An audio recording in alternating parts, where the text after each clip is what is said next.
안녕하세요. 오늘은 느헤미야 10장과 11장을 한번 보려고 합니다. 10장은 사실은 에스라 회고록의 마지막 장이고 11장은 느헤미야 회고록의 시작장입니다. 약간 어색한 조합인데 하여튼 분량상 이렇게 한번 묶어봤습니다. 자, 느헤미야 10장 같은 경우는 이 백성들의 언약 갱신이라고 볼 수 있습니다.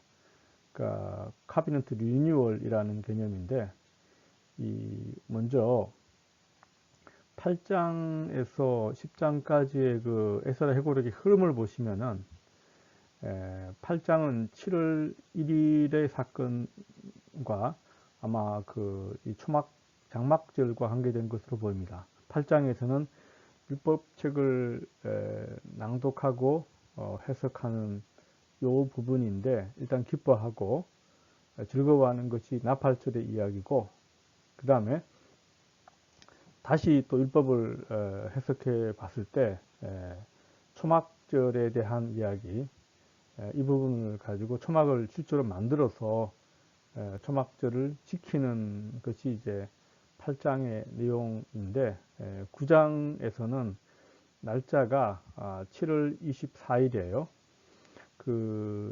이 9장과 10장의 이야기는 하나의 이야기가 되는데 특별 성회를 통하여 회개를 하고 회개를 하는 것이 율법을 낭독하고 죄를 자복하고 울부짖고 찬양하고 기도하는 요 장면 자체가 율법을 낭독함으로 시작하고 죄를 자복했다.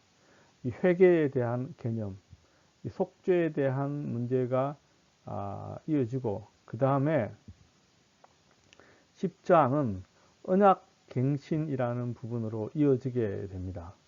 그러니까 회개했으니까 다시 언약 갱신을 하는 이런 맥락으로 마무리가 에스라 회고록의 마무리가 되는 것이죠. 자, 이 언약 갱신이라는 요 어떤 의식이죠. 의식이라는 개념은 언약이라는 이 카비넌트라는 개념 자체가 고대 근동의 이 조약의 형식을 빌려온 것이라는 것이 이제 대체적으로 학자들이 어떤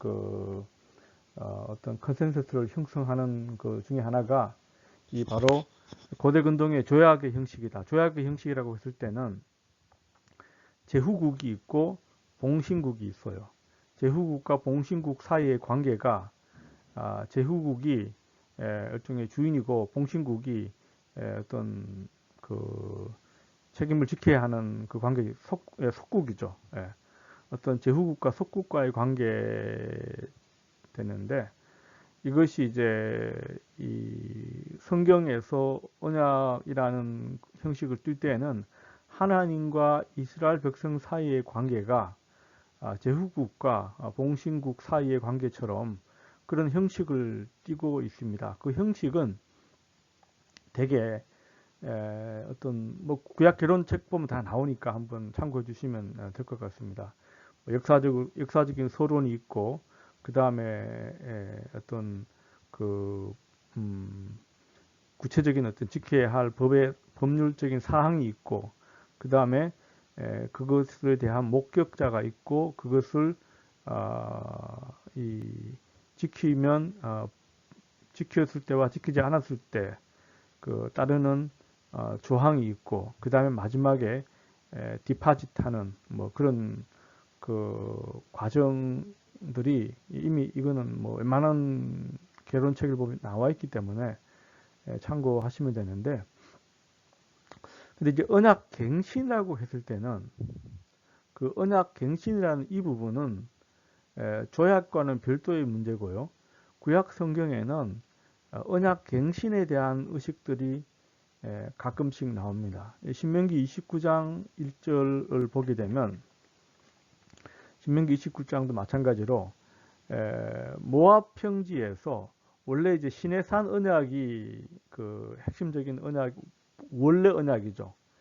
시내산 언약, 모세를 통하여 시내산에서 체결된 하나님과 이스라엘 백성 사이의 언약 자체가 모압 평지에서 이것이 갱신이 되는 것이죠. 갱신이 되는 이게 이제 신명기 29장을 한번 보시면요. 29장 1절에 보시면 호렙에서 이스라엘 자손과 세우신 언약 외에 여호와께서 모세에게 명령하신 모압 땅에서 그들과 세우신 언약의 말씀은 이러하니라 이렇게 됐잖아요. 이것은 어떤 그 신명기 언약이라는 이 개념 자체도 그 업데이트한 거죠. 업데이트한 개념으로서 기능을 하게 되는 것이고요. 그 다음에 여호수아 24장을 보시면요. 여호수아도 24장에 보시면 23장이 여호수아의 마지막 말이고요. 죽기 전에 마지막 말이 23장이고 24장 같은 경우에 25절 그날에 여호수아가 세겜에서 백성과 더불어 언약을 맺고 26절에 여호와가 이 모든 말씀을 하나님의 여호수아가 이 모든 말씀을 하나님의 율법책에 기록하고 큰 돌을 가져다가 거기 여호와의 성소 곁 상수리 나무 아래 세우고 모든 백성에게 이르되 이런 식으로 율법책을 두고 다시 언약을 갱신하는 장면이죠. 이 열왕기하 25장, 22장을 보시면요. 열왕기하 22장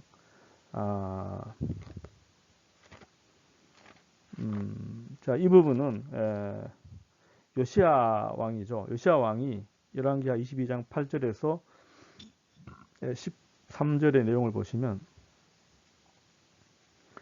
이게 이제 그 성전에서 수리하다가 여호와의 성전에서 율법책을 발견하였노라 이렇게 되고 11절에 왕이 율법책의 말을 듣자마자 옷을 찢고 이렇게 지금 그 율법책을 발견한 것이 계기가 되어서 23장 그 24절에 보시면 내용이 나와 있어요.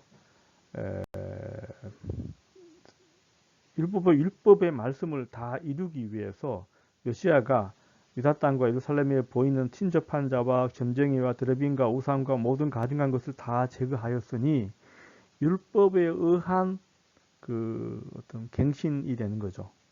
그러니까 리폼이죠. 리폼을 한 것이고요.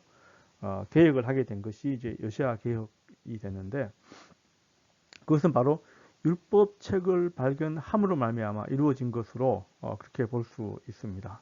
그래서 이 19장 그 마지막 절 우리가 이 모든 일로 말미암아 이제 견고한 언약을 세워 기록하고 우리의 방백들과 레위 사람과 제사장들이 다 임봉하였나이다. 봉인했다라는 이야기, 서명했다라는 이야기가 됩니다.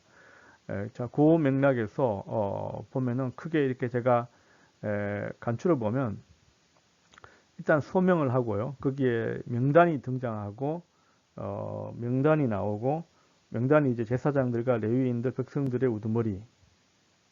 요 사람들이 이 서명한 사람들의 명단이 나오고요. 그 다음에 이 서약식을 하고요.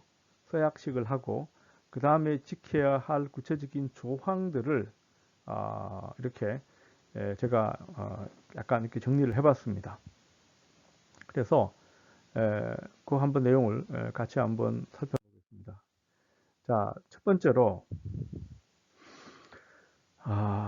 언약 갱신을 한다는 말은 토라를 아까 요시야도 마찬가지지만 토라에 대한 이해가 토라를 올바로 깨닫고 듣고 깨달아서 그 토라를 이해하게 된 그 결과 하나님에 대한 백성들의 결단이 이어지고 있다.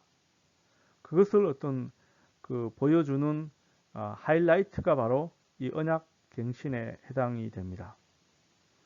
자, 이 39장 38절에 우리가 이 모든 일로 말미암아 이제 견고한 언약을 세웠다라고 되어 있는데 자, 이게 이제 그 히브리어로 보면 히브리어로 이제 언약을 세우다고 할 때 히브리어의 정통적인 표현은 카라트 브리트예요. 카라트 브리트가 되는데 브리트가 언약이에요. 카라트가 자르다라는 뜻이에요. 자르다. 근데 여기에서는 언약이라는 단어가 나오지는 않습니다. 38절에 언약이라는 단어가 나오지 않고 그 제가 영어로 이거 번역을 했는데 we cut a firmness.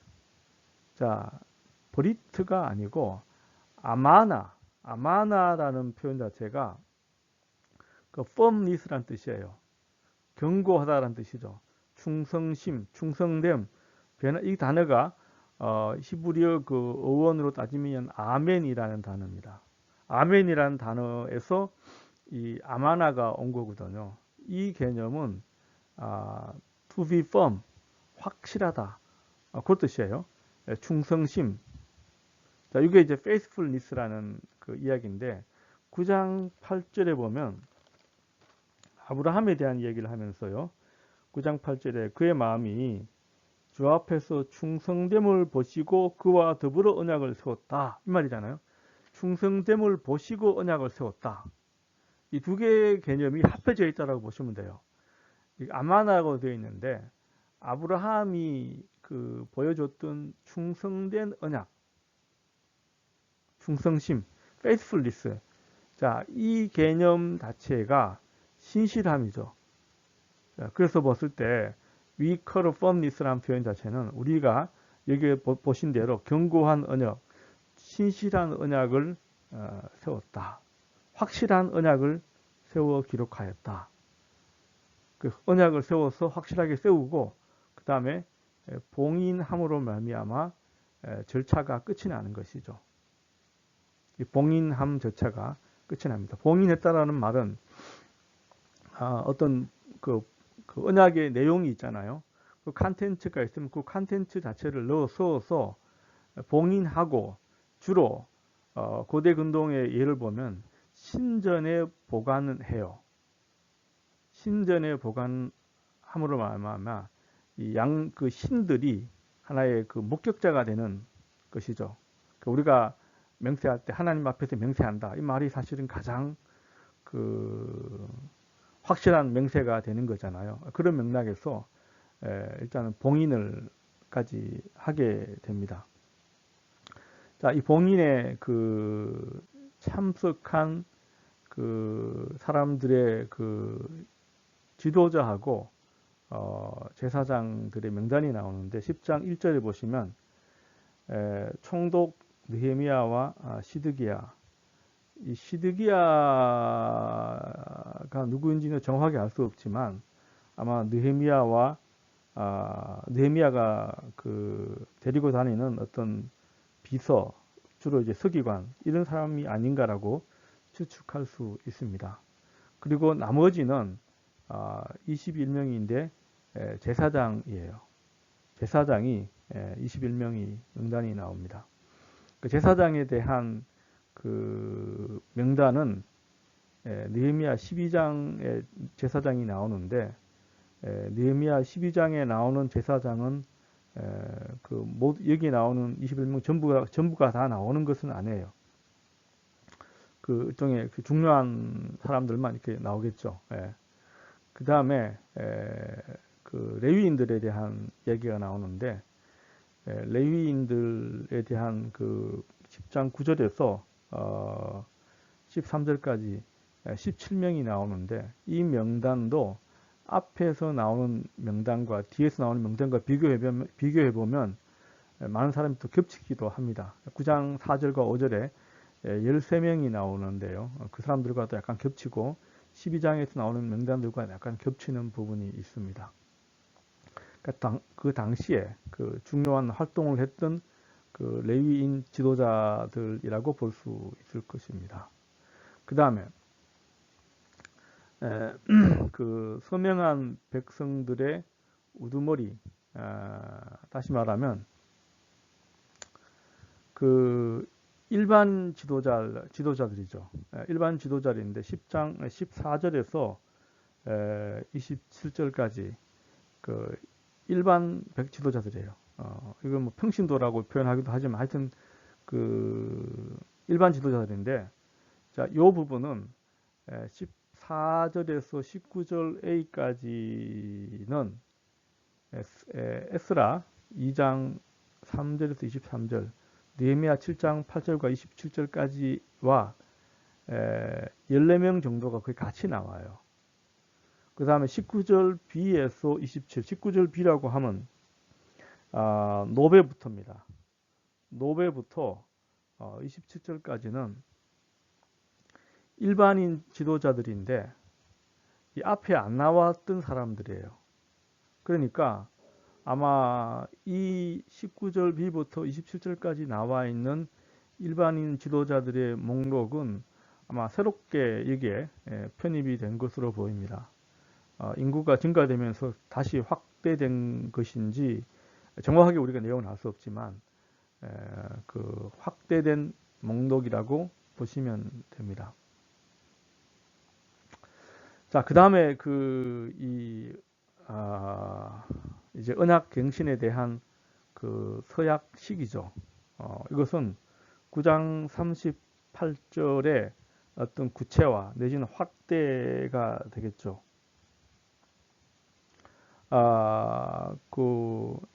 이 28절에 보시면 10장 28절에 보시면 그 남은 백성과 제사장과 레위 사람들과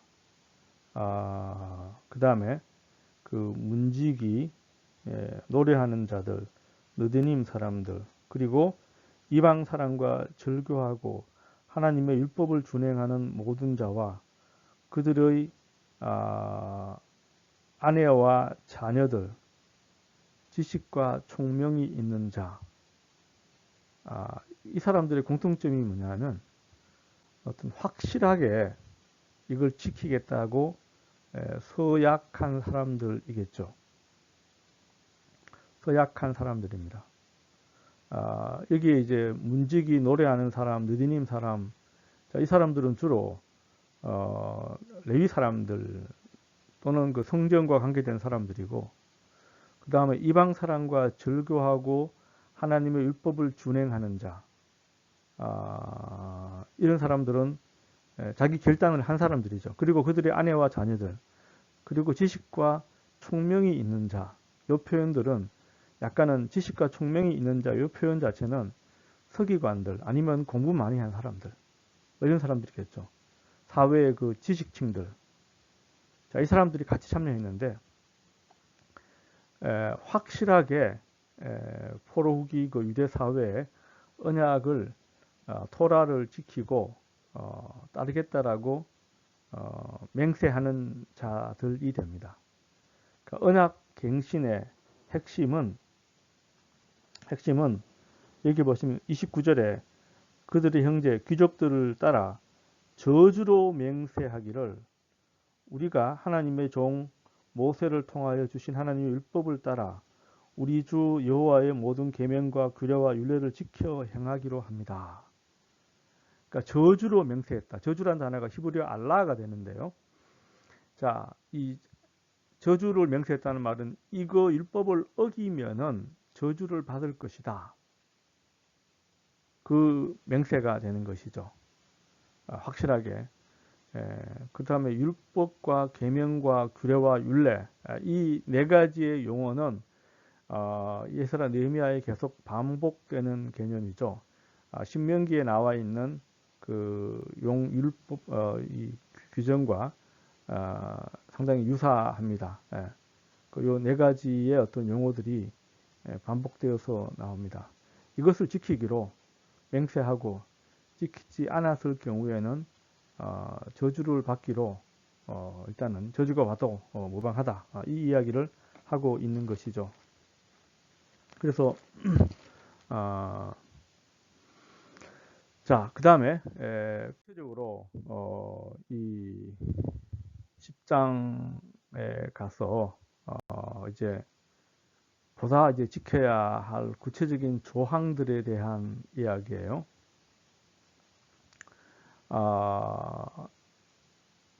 이, 그 30절에 보시면요. 10장 30절에 우리의 딸들을 이 땅 백성들에 주지 아니하고 우리의 아들들을 위하여 그들의 딸을 데려오지 아니하고 자, 요 표현 자체는 궁극적으로 신명기 7장 3절과 4절을 적용한 것이죠. 구체적으로 요 부분에 대한 해석과 실행 자체는 13장 23절에서 28절에 이 부분 자체는 조금 더 레디컬하게 이미 결혼한 사람들에 대한 것은 어떻게 되냐. 7장 3절과 4절은 앞으로 결혼하지 않겠다라는 거잖아요. 않겠다는 약속이고, 그럼 이미 결혼한 사람들은 느헤미야 13장 23절과 28절에서 이 문제가 다루어지게 됩니다. 그러니까 여기 30절에 나와 있는 그 혼합 결혼에 대한 금지 부분은 신명기 7장 3절과 4절 하지 않겠다라는 약속이고, 이미 한 사람에 대해서는 후속 조치가 이어지게 되는 것이죠. 자, 안식일 준수, 안식일을 거룩하게 하라. 자, 이것은 이제 출애굽기 20장 8절에서 11절과 신명기 5장에서 이게 두 번 나오죠. 이것이 다 십계명에 나오는 거잖아요. 그러니까 출애굽기 20장에서는 안식일을 거룩하게 지켜야 하는 이유가 하나님이 6일간 창조하시고 7일째 쉬었기 때문에, 신명기 5장에서는 너희들이 이집트에 있을 때 그 노동에 시달렸던 것처럼 너희 집안에 있는 모든 사람들을 다 쉬게 하라. 그러니까 인도주의적 관점에서 쉬어라. 이런 식의 약간 차이를 보이지만, 안식일을 이제 그 반드시 지키겠다. 자, 안식일을 지킨다라는 개념 자체가 이 땅 백성이 안식일이 물품이나 온갖 곡식을 가져다가 팔려고 우리가 안식일이나 성일에는 그들에게 사지 않겠다. 그러니까 안식일에 물건 파는 거 있죠. 안식일에 물건 파는 것. 이 부분 자체가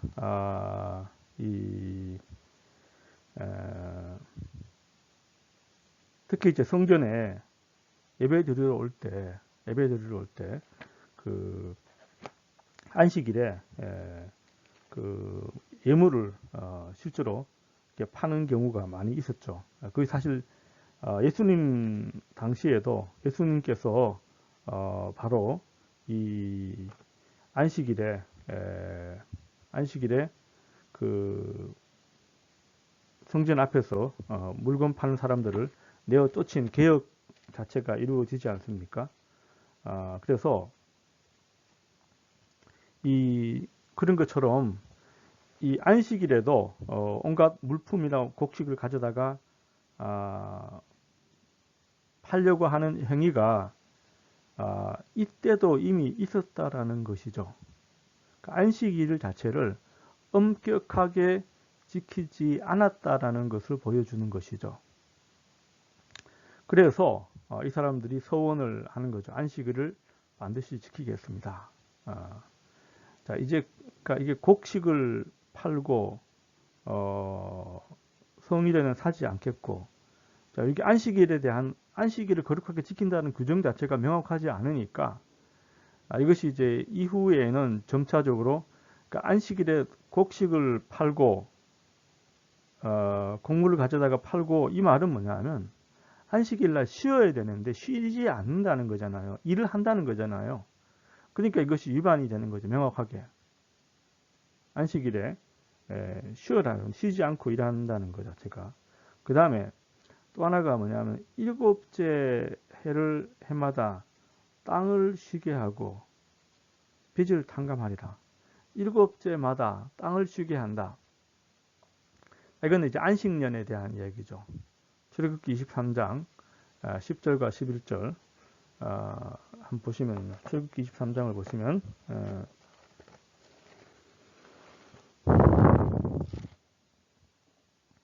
너는 6해 동안 너의 땅에 파종하여 그 소산을 거두고 7째 해에는 갈지 말고 묵혀두어서 내 백성이 가난한 자들을 먹게 하라.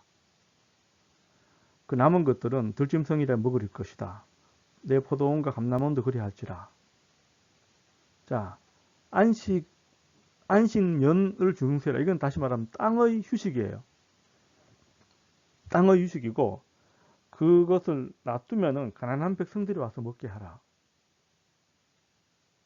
그 다음에 레위기 25장의 경우에도 마찬가지 표현이에요. 레위기 25장 같은 경우에도 그 2절에서 7절에 나오는 이야기가 마찬가지입니다.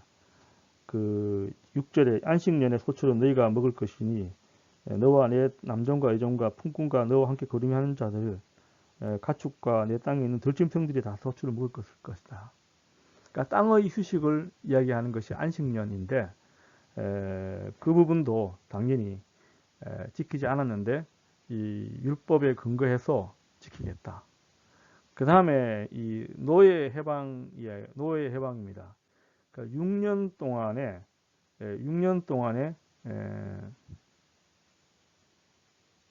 그 빚으로 인하여 6년 동안에 그 노예로 부렸으면 7년째는 그 해방을 시켜줘야 되는 거죠.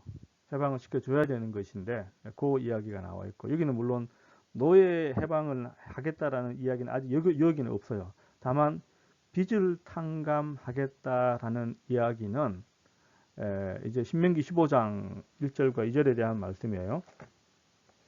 신명기 15장 1절과 2절 매 7년 끝에는 면제하라. 7년 끝에는 면제하라. 면제의 규례는 그러하니라. 이웃에게 구워진 모든 체주는 그것을 면제하고 이웃에게나 형제에게 독촉하지 말지니 이는 여호와를 위하여 면제를 선포하였습니다. 빚을 탕감하라라는 것은 신명기 15장 1절과 2절에 면제는 아까 이게 안식년이죠. 연관되는 주제입니다. 느헤미야 5장에서도 일단은 그 이자를 받지 말라. 이자를 다 탕감하라. 하는 그 메시지가 들어가 있죠. 7년째가 되면 그것을 다 탕감하라라고 얘기를 하고 있습니다. 자, 요거 부분은 주로 이제 어떤 그 사회적인 어떤 그 개혁 내용이죠. 사회적인 개혁이 됩니다. 자, 그 다음에 이 성전세와 이 성전 예물에 대한 부분인데, 자, 이 성전의 제의 자체가 또 돌아가야 되잖아요. 성전 자체가 상당히 중요한 그 부분이기 때문에 성전세에 대한 이야기가 나오는데 10장 그 32, 33절에 매년 3분의 1세겔 세겔을 사실 출애굽기 30장 13절에서는 2분의 1세겔로 되어 있어요. 반 세겔이죠. 반 세겔을 바치게 되어 있는데 성전세로 여기에서는 3분의 1세겔로 이렇게 되어 있습니다. 이것은 아마 그 뭐라고 할까요? 페르시아 시대의 어떤 그 계산법이나 화폐 단위가 바뀌어서 이렇게 되었을 것이라고 볼 수 있을 겁니다. 그 당시의 규정에 따라서 각기 3분의 1세겔 그 다음에 이것은 이제 성전을 위하여 여호와의 전을 위하여 쓰게 한다. 자, 그 다음에 이제 이것이 곧 뭐냐 하면 진설병이라는 것은 성전의 그 빵이죠. 빵 자체를 늘 전시를 하게 돼 있어요. 그러니까 이 전시를 하게 되었다는 말, 전시를 하는 빵인데 이것은 하나님이 늘 임재한다라는 하나님의 그 임재에 대한 상징이에요. 하나님의 임재에 대한 상징으로 늘 이 진설병을 설치하라고 되어 있습니다. 그 다음에 그 항상 드리는 소제와 번제, 그건 매일 드리는 소제와 번제예요. 하루에 2번씩 그 제사를 지내잖아요. 이 일상적인 그 소제와 번제에 필요한 어떤 그 비용이겠죠. 그 비용. 그 다음에 그 안식일과 초하루가 정한 절기. 자, 이 부분에 대한 내용들은 민수기 28장 또 레위기에 보시면 그 내용들이 절기에 대한 내용들이 쭉 나옵니다. 그 절기에 필요한 어떤 그 비용. 그 다음에 성물이라는 것은 뭐 이건 굉장히 포괄적인 범위죠. 예물이라고 보기도 하죠. 예. 그 다음에 속죄제를 드리는데 필요한 어떤 비용. 자, 이런 것들이 다 율법에 나와 있어요. 이 율법에 나와 있는 내용에 따라서 비용을 내는 거예요. 내면은 그 비용으로 이와 같이 하나님의 전의 모든 일을 처리하는 데 필요한 부분 자체가 성전세가 돼요. 성전세를 바치게 되어 있는데 이 부분이 어떤 성전에서 원활한 일상적인 업무를 위해 필요한 어떤 그 물품을 구입하거나 이런 데 필요한 비용으로 들어가는 것이라고 볼 수 있습니다. 그 다음에 성전 예물에 대한 이야기가 34절에서 39절이 나오는데 34절, 39절에 나오는데 그 원칙은 이 제사장과 레위 사람들, 백성들이 일단 제비를 뽑았어요.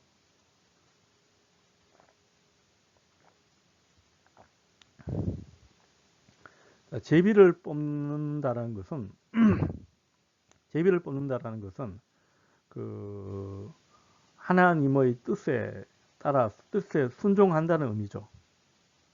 제비를 뽑으면 그것이 하나님의 뜻이라고 순종하고 거기에 따라서 이제 각 종족대로, 이 종족이라는 말은 패밀리죠. 각 가족 구성원들, 아까 그 가족대로 정한 시기에 이걸 규정을 정해서 그 원칙에 따라서 바칠 물품들을 쭉 이렇게 나와 있습니다. 그래서 그 34절에서 보시게 되면 그 율법에 기록한 대로 우리 하나님의 제단을 살겠고, 그러니까 율법에 기록한 것은 레위기 6장 12절과 13절에 대한 이야기예요. 제단을 불을 떼기 위해서는 나무가 필요하잖아요. 그 나무. 그 다음에 그 35절에는 이 해마다 우리 토지 소산의 만물과 각종 과목의 첫 열매를 여호와에 전해드리기로 하였고, 자, 이 토지 소산의 맛물이라는 것은 첫 곡식이죠. 그 다음에 첫 과일. 자, 이것은 출애굽기 23장 19절, 34장 26절, 레위기 23장 9절부터 14절 보시면 신명기 26장 마찬가지고, 이 처음 거두어들이는 모든 것은 성전으로 가져가야. 그러니까 처음 태어나는 것은 내게 아니고 하나님의 것이라는 것이죠. 처음 내가 거두어들이는 모든 것은 다 하나님의 것이다. 그러니까 땅 자체가 하나님의 것이잖아요. 땅이 하나님의 것이기 때문에 당연히 거기에 거두어들이는 것을 하나님께 바쳐야 된다라는 것이죠. 그래서 당연히 이거는 이 토지 소산의 만물과 과일의 그 첫 열매, 이게 초실절이라는 개념도 마찬가지로 레위기 23장에 나오는데 첫 곡식을 거두어드는 게 그러니까 자, 이 개념은 보리수학, 그러니까 무교절 뒤에 나오는 개념이니까, 같이 나오는 개념이니까 무교절과 같이 묶여서 나오는 개념으로 보시면 되고요. 그 다음에 36절에 이제 맏아들이 나오잖아요. 자, 맏아들 같은 경우 출애굽기 13장을 보시면요.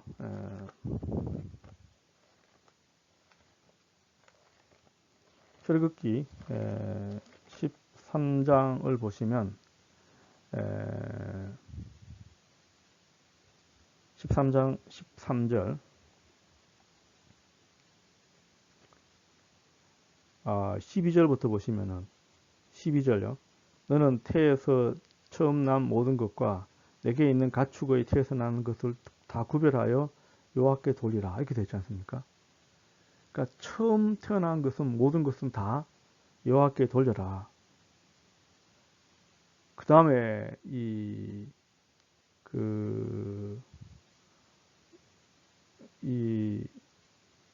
15절에 보시면 그때 바로가 완악하여 우리가 보내지 아니하매, 그러니까 곡식의 사람에 대한 이야기 나오는 것은 15절에 13장 15절에 그때 바로가 완악하여 우리를 보내지 아니하며 여호와께서 애굽 나라 가운데 처음 난 모든 것은 사람의 장자로부터 가축의 처음 난 것까지 다 죽이셨으므로 태에서 처음 난 모든 수컷들은 내가 여호와께 제사를 드려서 내 아들 중에 처음 난 자를 대속하리라. 그래서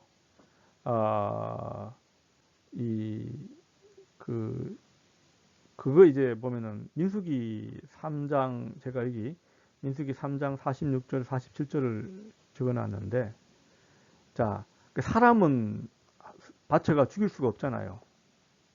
곡식과 가축은, 양과 소에 처음 난 것은 출애굽기 13장 12절에 양과 소가 처음 난 것은 그것은 이제 뭐 성전에 가지고 와서 제사장한테 바칠 수도 있고 제물로 바칠 수도 있는데, 사람은 제물로 바칠 수가 없잖아요. 자, 그 이제 인신제사는 성경에서 금지가 되어 있으니까요. 그러니까 가축은 바치는 것, 가축은 이제 수컷을 바치게 되어 있습니다. 암컷은 새끼를 계속 낳아야 되니까 경제적으로 수컷을 바치게 되어 있습니다. 근데 이제 그 민수기 3장을 보시면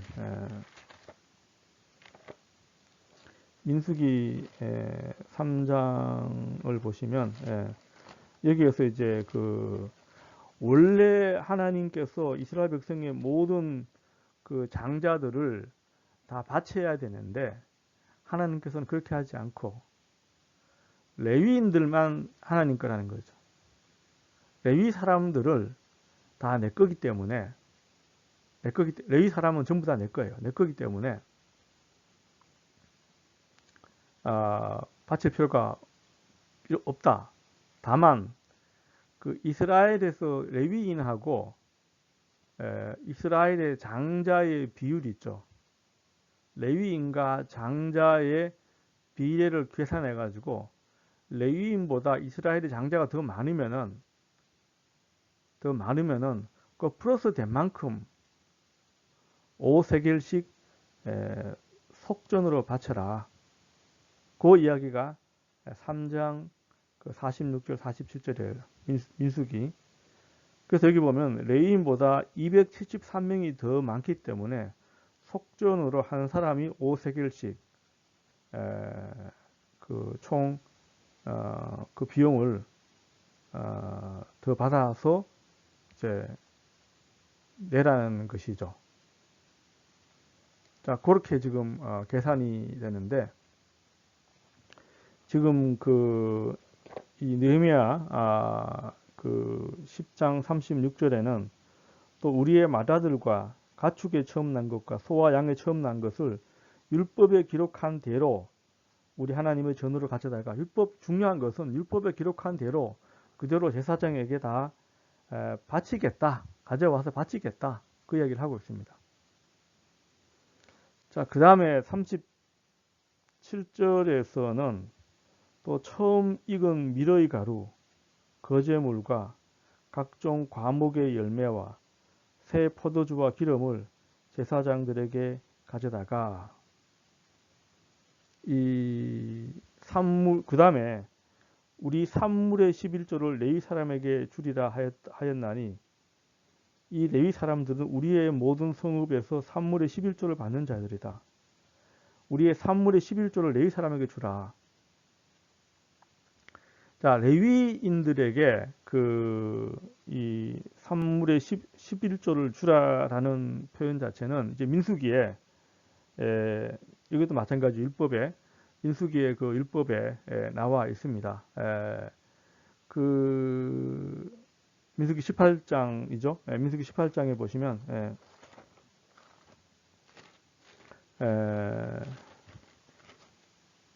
18장 21절에 내가 이스라엘의 11조를 레위 자손에게 다 기업으로 주어서 그들이 하는 일을 회막에서 갚을 것이니 이렇게 나와 있습니다.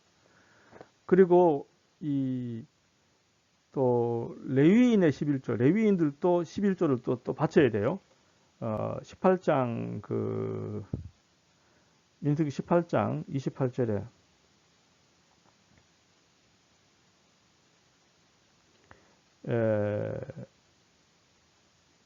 이 26절에 너는 레위인에게 말하여 그에게 이르라 내가 이스라엘 자손에게 받아 너희에게 기업으로 준 11조를 너희가 그에게서 받을 때 그 11조의 11조를 거저로 여호와께 드릴 것이다.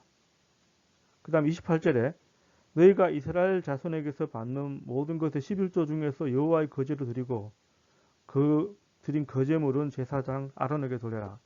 그러니까 11조의 11조는 이제 여호와께 드리고 거제물은 아론에게 드려라. 자, 이렇게 지금 이야기를 하고 있는데 여기 마찬가지로 이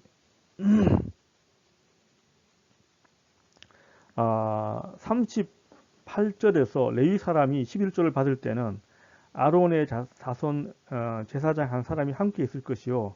그 레위 사람들은 그 11조의 10분의 1, 레위 사람이 받는 11조의 10분의 1, 그것은 뭐냐면 하나님의 전 곳간 여러 방에 두어서 이스라엘 자손과 레위 자손이 거제로 드린 곡식과 가져다가 또 사용처를 따로 정해서 했다. 그리고 이때 보면은 그 38절에 11조를 받을 때는 아론의 자손 제사장 한 사람과 함께 있을 것이요. 레위 사람들이 성전세를 받으러 다녔다라는 것이죠. 레위 사람들이 성전세를 받으러 다닐 때 그 제사장 한 사람도 같이 다녔다. 그 당시에 세금을 거두어 드리는 방식을 우리가 대충 이해할 수 있습니다. 그러니까 레위 사람들이 성전세를 받으러 다녔다라는 것을 알 수 있습니다. 물론 이제 자원에서 갖다 주는 사람의 예도 있지만 안 내는 사람들은 성전세를 받으러 다녔다. 그렇게 또 이야기하기도 합니다. 그래서 포인트는 우리가 우리 하나님의 전을 버려두지 아니하리라. 그러니까 여기에 포인트에서 이제 느헤미야는 1차적인 목표 자체는 성벽을 재건하는 것이었잖아요. 그러면 예루살렘 성벽의 재건, 예루살렘의 성벽의 재건 자체만 가지고는 이제 부족한 것인데 지금 여기서는 에스라가 중심이 되어서 회복하고자 하는 이 맥락 자체는 이 에스라는 토라를 제가 말씀드렸는데 에스라는 근본적으로 제사장이었잖아요. 제사장이기 때문에 성전 제의하고 토라의 연결은 굉장히 밀접하게 관련되어 있었습니다. 그래서 여기서 이제 개혁을 한 주체 자체는 물론 느헤미야도 같이 포함이 되어 있잖아요. 느헤미야하고 에스라가 같이 협력을 하게 되는데 이 성전세와 또한 그 인력을 재편해서 성전 제의를 회복한다라는 것은 이 골라 공동체의 결속에 반드시 필요한 사항이었습니다. 그러니까 토라를 통한 어떤 그 사회적 관계의 회복,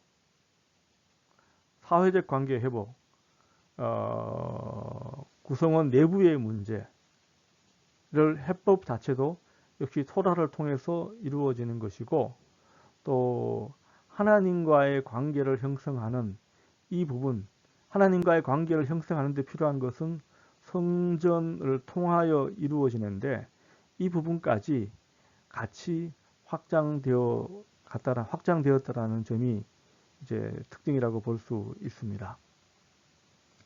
자, 이제 11장으로 넘어가겠습니다. 자, 이 11장은 이제 느헤미야 회고록 11장에서 13장 마지막까지가 느헤미야 회고록이라고 불립니다. 느헤미야 회고록이라고 불리는데, 느헤미야 11장에서 13장까지가 내용인데, 큰 흐름을 보면 11장에서 예루살렘에 거주할 사람을 배치를 하죠. 그 다음에 12장에서 족보, 그 다음에 성벽 봉헌하는 행사가 이어지고, 그 다음에 13장에서 느헤미야의 그 개혁이 이루어지게 됩니다. 11장은 자체는, 그러니까 우리가 앞에 보시면 그 느헤미야 그 3장에서 6장까지가 성벽 재건이잖아요. 그 성벽이 재건되고 완성이 되고, 그 다음에 11장에 와서 이제 배치가 이루어지고, 그 다음에 성벽 봉헌이 이 사이에 들어가 있고, 이렇게 배치를 놓고 보면 8장에서 10장까지가 느헤미야 에스라 회고록인데, 자, 에스라 회고록이 중간에 들어가 있잖아요. 들어가 있습니다. 그 어떤 의미 자체는 예루살렘 성을 건설하고 예루살렘 성 자체를 온전히 회복시킨다라는 개념 자체하고, 어떤 에스라 회고록이 이야기하는 영적인 거룩함, 사회 구성원들로서의 어떤 사회적인 거룩함, 이 두 가지가 같이 간다는 것이죠. 원래대로 하려고 그러면 느헤미야 그 1장, 2장 해가 6장까지 딱 하고 바로 아마 11장에서 10장까지 바로 들어가야 되는, 중간에 에스라 회고록이 들어가 있잖아요. 자, 이런 맥락에서 놓고 보면 그 11장 느헤미야 회고록은 결과적으로 6장에서 계속 이어지는 것이다. 자, 그 다음 1차적으로 그러니까 예루살렘 성을 다 재건을 마쳤으니까, 그러면 예루살렘 성 자체가 7장 4절에 보시면 그 성읍은 광대하고 그 주민은 적으며 가옥은 미처 건축하지 못하였더라.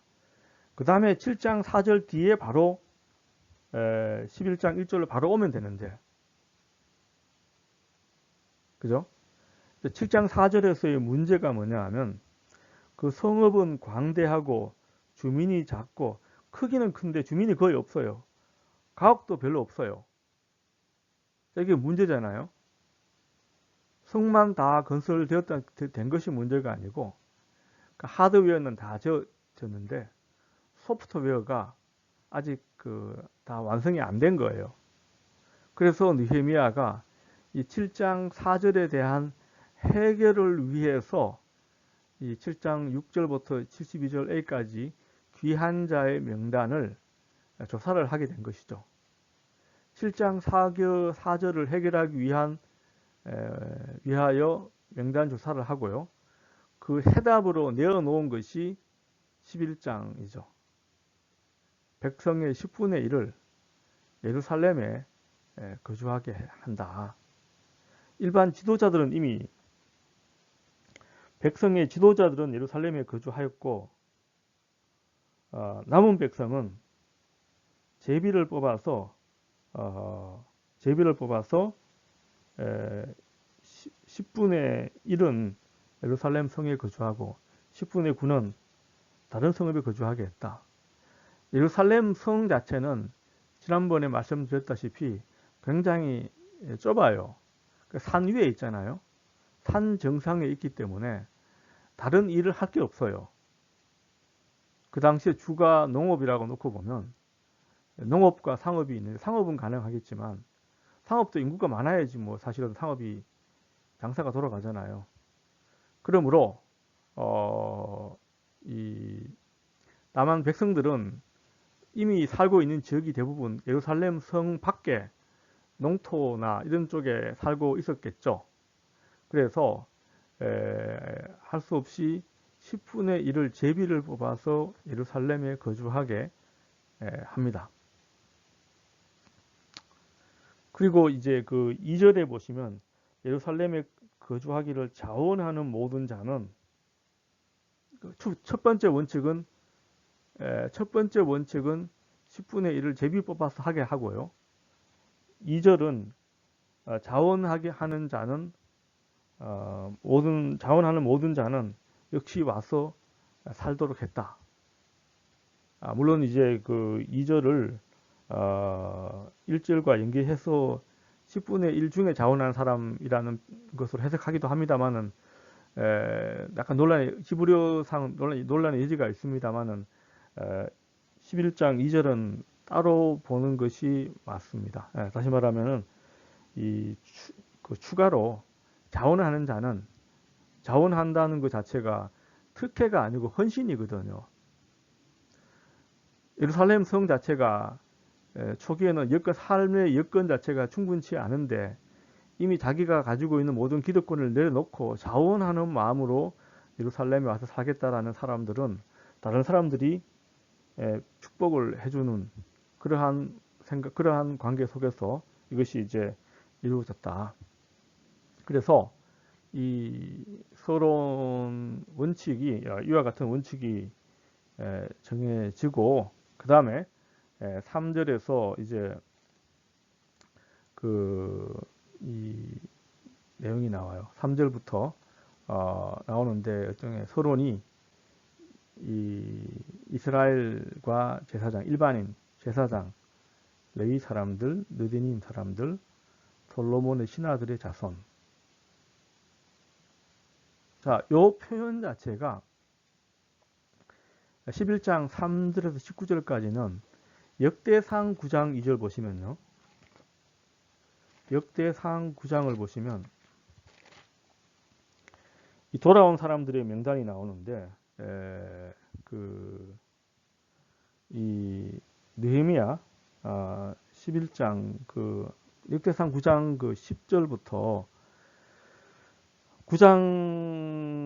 9장까지는 이제 9장에서는 이제 9장 1절에서 9절까지는 돌아온 사람들에 대한 명단이잖아요. 포로에서 돌아온 사람들의 명단이 에스라 9장 1절부터 9절까지 나오는데, 10절부터 나오는 사람들은 예루살렘에 정착한 제사장, 레위 사람들, 회막의 문지기들, 이렇게 나오는데 19절까지의 내용 자체가 17절까지의 내용 자체가 11장 3절에서 19절까지의 내용하고 상당히 겹쳐요. 그러니까 이 느헤미야 11장 3절에서 19절까지의 내용하고 역대상 9장 2절에서 17절까지의 내용이 서로가 겹친다라는 것이죠. 이렇게 겹칠 때는 해법은 세 가지가 있어요. 첫 번째, 느헤미야가 역대기를 보고 가지고 온 것이다. 두 번째, 역대기가 느헤미야에서 가져간 것이다. 세 번째, 이 역대기와 느헤미야가 따로 존재하는 제3의 공통된 정보를, 공통된 자료를 같이 봤다는 것이죠. 그 당시에 족보책이 있었는데 그 족보책이 여기저기에 흩어져 있었는데 느헤미야도 받고 역대기도 보고 이것을 활용했다. 라는 그 해법이, 세 가지 해법이 있어요. 그러니까 이 경우는 역시 이제 그러나 어떤 경우도 그걸 A, B, C 중에 우리가 확답할 수 있는 건 사실 없어요. 추론과 가설과 복잡한 어떤 논쟁을 거쳐서 이럴 개연성이 더 높다 정도까지만 우리가 그 얘기를 하는데, 대체로 보면은 역대기가 에스라 느헤미야보다는 후대에 쓰여졌다라고 놓고 보면 아마 역대기가 느헤미야의 이 기록을 가지고 활용해서 재편한 것이 아닌가. 아니면 그 당시에 많은 족보책 가운데 한 부분을 각각 느헤미야도 가지고 오고 역대기도 가지고 오고 이렇게 됐다라고 볼 수도 있습니다. 정확한 내용은 우리가 알 수 없습니다. 그 관계 자체는 상당히 복잡한 관계여서. 자, 그 다음에 그, 주로 이 4절에서 그 순서 자체가 이게 나오는 뭐 그 사람들의 명단 그 이름들 쭉 이 부분도 다 사실은 유다, 베냐민, 제사장, 레위 사람, 성 문지기, 느디님, 노래하는 자, 이 사람들이 각각의 어떤 그 길드처럼요. 길드라는 표현 아시죠? 전문가 집단. 각 마을마다 평신도도 있지만 이 노래하는 사람들은 느디님 사람, 문지기 이런 사람들은 전체가 다 하나의 어떤 전문가 집단들이잖아요. 자기들끼리 모여서 같이 살았다. 우리로 치면은 뭐 예를 들어서 도자기 굽는 사람들은 그 집단적으로 그렇게 하면서 도자기를 굽는 마을을 형성하고 살았잖아요. 그런 것처럼 그런 맥락에서 이 이해가 가능하고요. 약간 독특한 부분은 24절에 그 유다의 아들 세라의 자손 곧 무세사벨의 그 아들 부다히야는 그 왕의 수하에서 백성들의 일을 다스렸다. 이 말은 이 사람은 뭘까요? 그 부다히야는 유다인인데 왕의 관리다. 이 왕은 누구냐면 페르시아 왕의 관리로 유다 문제를 해결하는 사람으로 나옵니다.